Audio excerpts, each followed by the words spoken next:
Archery is based. Guns have fallen. Billions must warbow. Gentlemen, it's no secret that over the last year I've developed quite a love affair with that of archery, specifically medieval English archery. I know there is a wide world of pulling bows out there, but for whatever reason I have fallen in love with the English warbow. Guns are for nerds. And today on Administrative Results, I'm gonna give you all of my knowledge so that you can get into warbows if you so desire. Now let me give you a quick disclaimer. I am still considered a novice in the grand scheme of warbow shooting. I'm rather new to it. I don't have the whole medieval LARP regalia, and I just have what I need to shoot some arrows. I've been doing it for about a year now, and there are guys that have been doing it for much, much longer. Now I have learned from those guys, and I wanted to share with my audience the passion about it. So I may get some things wrong, I may get some things right, but I'm giving what I've learned, and if you are an experienced warbow archer, I would encourage you to get in the comments. Now, why may you want to do this, you ask? Who cares? Archery is stupid when you have a gun. Well, to me, archery is kind of like golf for autists. You can go out to somewhere nice and green, let loose some arrows, and try your best to be accurate and get a hole-in-one. Hole-in-one being a bullseye on the target. It's cathartic. It's a fun little martial skill to learn as well, and it is rooted in deep amounts of history. The bow has been around much longer than the firearm has been around, and I think it's a fun skill that you can pass on to your descendants, which I plan to do. Now you may be wondering, admin, why the English warbow of all the archery paths? Why not, say, a recurve, or a takedown recurve, or a compound bow, or why not a crossbow? Because that seems more practical. And truth be told, I just love me a good yew warbow. They're beautiful, they're elegant, they're simple, and they're fun. And you can get a workout while letting loose some arrows. Fun terminology. The archers get really mad when you say shooting arrows. Who would have thought? Nerds. Well, to be fair, calling you guys nerds is like calling the kettle black, so whatever. Gentlemen, I know you're on the toilet drinking your coffee, eating your beer. I know I caught you, because that's where I'll be responding to your comments at. Your comments and interaction with the channel are a sacrifice to the YouTube algorithm gods. Typically, YouTube doesn't like what we got going on here when it's firearm related. We may be okay with the longbow, but I do greatly appreciate it. Now I can already hear the comments typing, well, the English stole it from the Welsh. Well, the English stole a lot of things from a lot of people. I call it the English warbow. Who cares? Grow up. Bro really lost his cool. Now, historically speaking, the English made popular use of the yew warbow during their 100 Years' Wars and the War of the Roses. There are even bows that were recovered from the shipwreck of the Mary Rose, and that's where a lot of the references came from. Bows ranging in a varying degree of weight, some even going up all the way to 200-pound draws. And there was a lot of reference made off of the arrows that they found from that little shipwreck. Man, could you imagine losing a ship? Pfft, not me. I live in the desert. Now, another reason why I want you to get into warbows is because I fear a French invasion, and I want my friends to be prepared. Sure, you could use guns, but where's the sport in that? I want to hunt Frenchmen with a longbow. Bad day to be a Frenchman on Administrative Results. Watch out, Ian McComb. I know you have French interests. Now, where can you find a warbow? The internet. Go figure. Off the top of my head, I sourced these bendy sticks from both Etsy and Fairbow. That's where I can think of. You could probably find a lot of these out there. If you're interested in the higher pound draws, they will come with a higher price tag. It's just the nature of the beast with these things, and there's a long wait time because a lot of times these guys that make the bows, called bowyers, B-O-W-Y-E-R-S, I think. No, I was a terrible student. They may have to make these bows from scratch. So if you do want to pull the string on one, see what I did there? You may want to get the jump on it and start the process now. Now, I would recommend you would jump into a weight that you think you can handle. What I mean by that is this is just 106 pounds. So if you think you are some meat stud, like I thought I was quickly humbled by what amount of strength it took to pull back and operate this bow accurately and safely and all that jazz, right? Safely as into my body, because you will feel a lot of strain from this. When they were excavating skeletons from this era, they could easily identify that they were bowmen based off of the bone structure deformity of their skeleton from like their upper right shoulder, I want to say. Like they were pulling some massive amounts of weight, and you're not going to be pulling massive amounts of weight overnight. It's something that if you're looking to get into this, you're going to have to start off and build up to it. My buddy Dash, I've had him on the channel before, he told me it took him around 10 to 15 years to build up to the 160 pound, 170 pound weights that he's able to pull. Now he can only pull those for so long, but he can still get some reps on it, be accurate with them. It's very impressive. I'm telling you, man, I was extremely humbled very quickly by the power of these bows. As someone that works out and I can push some heavier weight compared to the average Joe, I'm not saying I'm like a He-Man strongman type, but I've been lifting weights ever since I was a teenager, I thought I was gonna be able to jump into it and start pulling a heavy weight pretty quick. And that wasn't the case. So there is some fun challenges to it. There's some progression and upgrades that you can do to yourself and your body while having fun shooting a bow. That's one reason I love it. It's a fun challenge.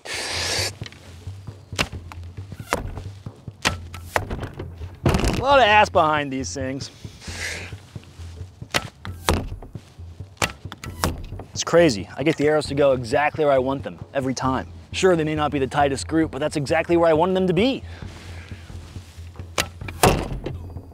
Oh, almost a table hit. That could have been catastrophic, having to pry that thing out. Now, as you saw with the stance there, it's a very unusual style of shooting a bow. Typically, there's a more squared off approach, more form function that goes into it. But because we're shooting a heavier weight bow, there has to have leverage on your body to get it back. I've seen a few different guys with different stances. I've seen some guys, and I like to adopt this style, where you put your front leg forward, widen up your base, and you bring your entire back and shoulders into it, and you can get the bowstring back that way. You're really trying to leverage your back and chest muscles, that I would say. It's a push-pull motion. You're pulling with your back muscles and like your pecs are kind of stabilizing what's going on. I think there's a lot of benefit if you do get into the gym, talking to Dash and other guys from what I've seen. It's like wide grip pull-ups really do help out with this and building up the strength a lot. And of course, the more you do it, the stronger and more proficient you will be. When I got this bow, I was having difficulties shooting it. But over time, as I shot it more and trained up to it, it became easier and easier. It's still definitely taxing, but I can go multiple sets, as I like to call them, of shooting arrows before I really feel gassed. I do eventually hit a wall, my accuracy is shot, my neck and my traps are all shot, because you really do feel a lot of that strain coming into your traps and up into your neck. So there is a level of caution I would give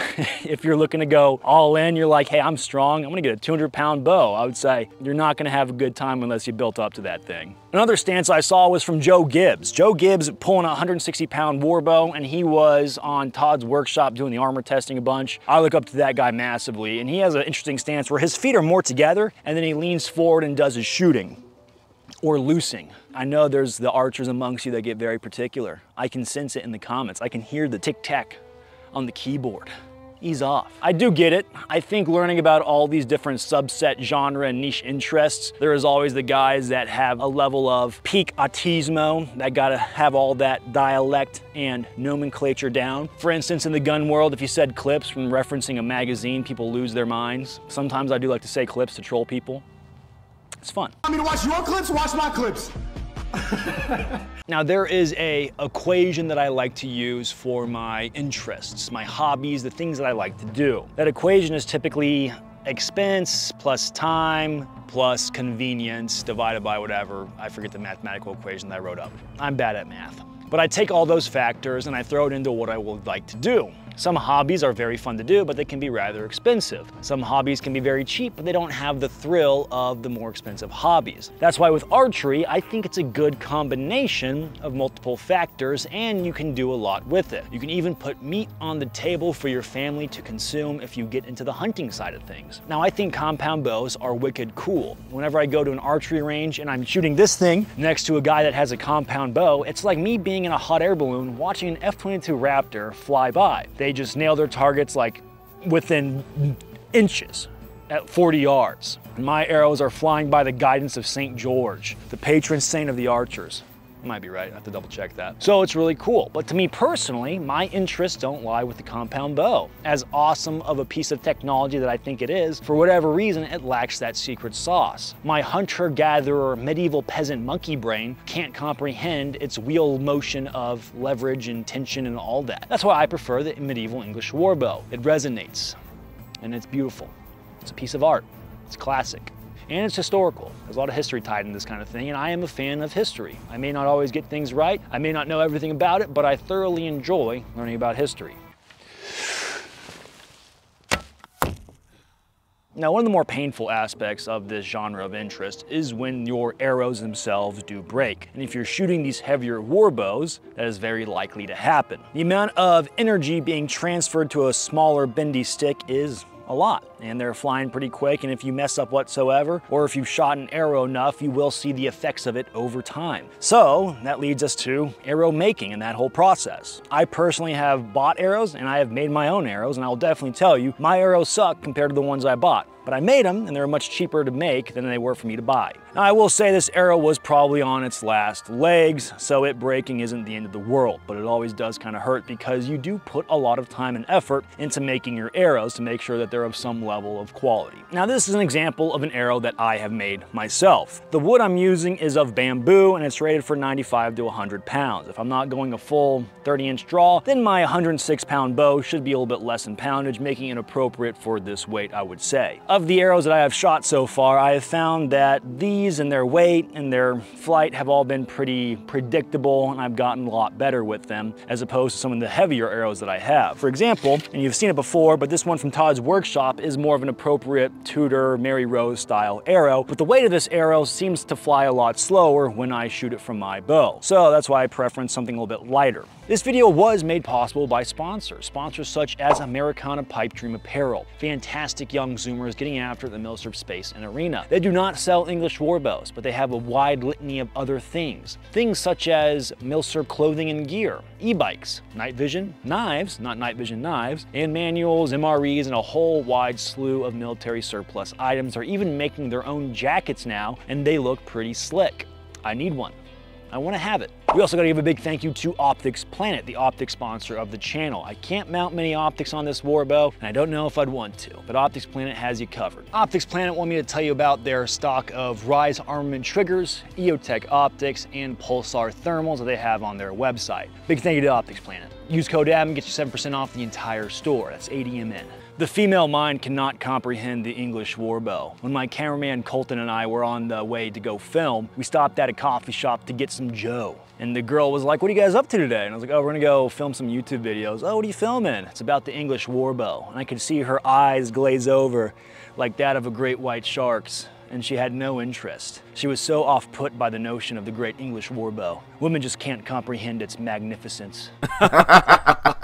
It really do be niche. I don't care how this video performs on my channel. I had fun. I actually am having a blast. This is like one of my favorite things to do. Now, if you do go down this rabbit hole, I'll give you some quick advice when it comes to some ins and outs of the war bow. One thing being stringing and unstringing. There are different schools of thoughts, different methods. There are paintings and renditions of guys bracing against their knee and how they bend it, or guys looping their leg through it, and you kind of get an idea. One of my historical theories is because this method of fighting was so common back in the day, some of the ins and outs and details may have not been as thoroughly covered, or there may have not have been as many artistic renditions of what may have gone into it because it was such common knowledge. It's one of my guesses, could be wrong. The way I think that, it'd be like an artist today wanting to take a bunch of paintings of like soldiers reloading a mag. You know, it's kind of like, oh, we know as guys that know about guns, like how to do that. It's kind of a boring painting. Food for thought. So when it comes to stringing and unstringing the bow, I typically go with one of the more ill-advised methods. That is because my bow does not have a great setup for a stringer. Now, a lot of guys, when they get into the heavy war bows, they will use a stringer. If I'm going any other weight heavier than this, absolutely I'm gonna have to use a stringer. Trying to bend these bows back becomes a bit risky. You run the risk of breaking the limbs, damaging the bow. But I think for this weight and how jacked up it is, and that's a term that I learned from Kevin Hicks of a History Squad, my bow's not that jacked up. It rests a little bit lower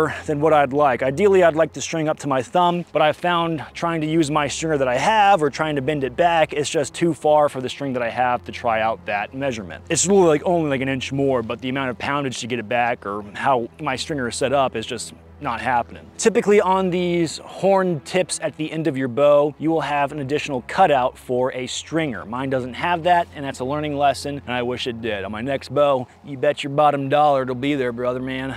Very simple. I like to stick my leg through it, leverage the bow against my body, and then to unstring it, it's very easy. And there you have it. Then I'll typically bring the bottom string up so it doesn't fall off. You're all set and you can store it. Now, another thing I learned from Kevin Hicks of the History Squad is I like to twist the string up after a bit of shooting because the tension does loosen it up a little bit. And then when I go to string it, it's just the same process in reverse. Sometimes your string may pop off the bow. It's happened to me a bunch. Nothing's bad's gonna happen. You just have to restring it. What I found is I like to use some sort of wax for the string. I find that the wax on the string helps grip the bow that much better and the loops up here where it attaches to the bow. It also keeps the string healthy. Now, I did briefly go over some gear, but I'd definitely recommend an arm brace of some kind. When I got my first war bow, I was so excited to shoot. I threw on a glove, didn't have an arm brace or another glove, and I was just shooting, and it absolutely smacked the ever-living dog piss out of my forearm, and it hurt, but I was having a blast, and I thought I was extra manly. But when you get even heavier, yeah, you're gonna have to absolutely have a brace. It's gonna ruin your day. Now, when it comes time to go let loose some arrows with your heavy war bow, I would absolutely recommend some type of warm-up routine. I know it sounds old of me to say, but as I grow in age, the body needs some time to get going. I may not be as good as I once was, but darling, I'm as good as I'll ever be. I personally like the bow trainers where they have some sort of elastic band. I've seen a bunch of guys use a whole slew of elastic bands to help get their upper body warmed up when it comes time to shoot. Did they do anything like that back in the day? I highly doubt it. I think they were just that much of meat studs that they just loosed their bow when they saw the Frenchmen a-coming. There's always a car. I must make Kevin Hicks proud. Kevin Hicks is the one that really got me started on the whole longbow fanaticism. There's a video of him shooting at Warwick Castle. It's a little bit old now, but when I saw that, I knew it had to be me. Let me see how the big boy's flying. Oh. All right, now when it comes to aiming these bad boys, one thing you have to consider is that it's just all flying by the will of God. I would call it intuitive shooting, where you have no real point of aim. You may have anchor points, you may have an idea of where your arrow is gonna land, and it all pretty much comes from the experience of shooting it out to different distances. How I did it is I started off typically pretty close and then just kept working out the distance and seeing where the accuracy really tapers off, and then, okay, this is about as far as my skill set will truly allow me to keep everything maybe in an area, right? I will say it is very challenging. Once you even open it up, 40, 50, 100 yards, it becomes very, very challenging. Like 25 yards and in, it's like almost pistol distance where, for a lot of police quals, the max they'll go out is maybe like 20, 25 yards. You do start to become pretty lethal though, but there is definitely a lot to build up to. So how I do it is I focus on where I want the arrow to go and I let loose. And then if it goes where I want it to go, it's like, okay, it's a good mental note. And if it doesn't go where I want to go, then we kind of break down the process. Was the stance good? Was my pull and my draw good? Kind of reverse engineering it and seeing where things start to fail. Right where I wanted it to go, every time. Your arrow will get there by the grace of God and St. George if he wills it. And when I think to the catalyst of so many of these weird English weapons that I'm into, say like the longbow or the Baker rifle or the Brown Bess, I think it really all just boils down to me being a Bernard Cornwell fan. I thoroughly enjoyed his series on the battles of like Crécy, Poitiers, and Agincourt. Listen to all those audiobooks. If I'm feeling the mood, throw it on, make some arrows. Delightful. Now, I have no doubt that something like this will not have the mass appeal to a lot of my audience that I have catered to gun-wise for a long time. But the goal is to open up and broaden your horizons for interest. You don't have to go all in and get a very expensive war bow. It's something that you can even build up to, but I would encourage some form of archery to get into at all. I think it is a really fun thing to do. I think it's one of those things where it requires much less infrastructure than going shooting. When you have to discharge a firearm, you got to go to somewhere where it's legal to do so. A range, or you have to go out of town and go off out of the city limits. With a bow, you can be in your backyard and plink away. Hell, you can do it with a compound bow. There may be some city ordinance, and I don't know the legality of where you live, but in America, the greatest country on God's green earth, you have a lot of leeway to go and shoot a bow and the cops won't get too mad as long as you don't shoot your bow at them or harm innocent bystanders. It's a big no-no. You don't want that jail time.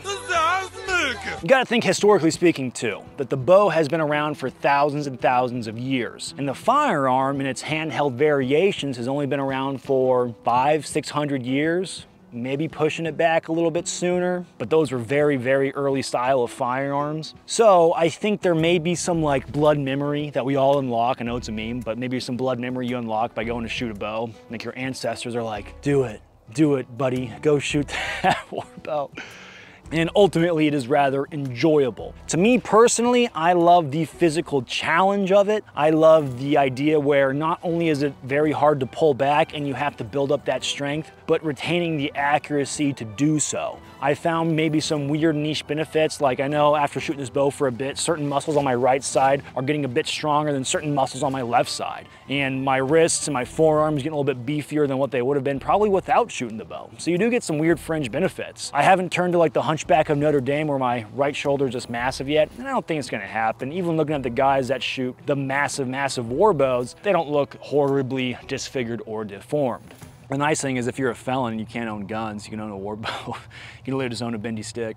It's kind of sick. I didn't really cover this, but the bow itself is made of yew wood. And I can't recall off the top of my head where the gentleman that made this sourced his yew from. But yew wood is typically more expensive when it comes to bows. I think this one ran me around $1,000, which is kind of insane to think. It's really just a bendy piece of yew, but it goes to show like the craftsmanship that was involved with it, what it takes. I know it may be a steep incline to get into, but a nice thing about it is that once you kind of get all your materials to make your own arrows, it becomes relatively pretty cheap for a hobby. All you need is a space to go and shoot your arrows at. And if you have that, then you can have fun quietly and no one's really gonna bug you. I mean, you have a war bow. Who's gonna stop you?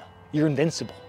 The French can't stop you. Archery is something that I'm very passionate about, especially within the genre of English warbows or warbows in general. I think one thing I want to look forward to on the horizon is getting a more Eastern style warbow and maybe even trying it out on horseback, God willing. Gentlemen, I appreciate you stopping by, watching this video, seeing me yap about my love of the English warbow, and my hopes and aspirations are it sparks some level of interest for you yourself to get into archery. Because I think archery is really fun. I think it's a really cool hobby. I'm very passionate about it, and I think that maybe you will be as passionate about it as I someday. Goodbye.